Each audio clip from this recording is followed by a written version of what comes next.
Hey guys, and welcome back to this channel. In this video, I'll be showing you guys what you should do every single day before anything in Heartopia. So basically what I do every single day is accept the daily requests first, because sometimes they have the water 12 times like quest or like pet your cat or dog.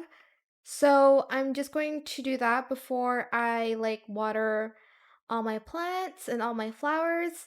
So you're going to want to do that first. And as you can see, you'll get the like daily completed.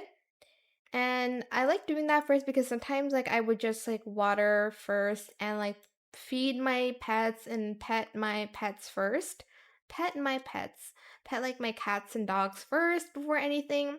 And I would like need to wait a few like hours to actually I'm lagging to actually get the like rewards from it. So I suggest you doing that first. Oh my gosh, did I not plan anything? I think I forgot to buy seeds. Yeah, I did. But that's what you are going to do first.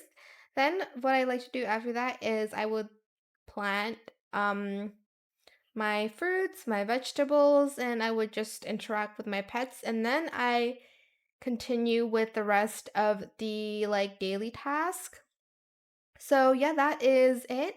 I hope it was helpful for you guys. Don't forget to like, comment, share, and also subscribe to this channel if you haven't done that already. If you have any more questions about this video, just leave it in the comment section down below. I will try my best to answer them all for you guys. And if you found this video helpful, please click the thanks button as well. That is it. Thank you so much for watching. Bye.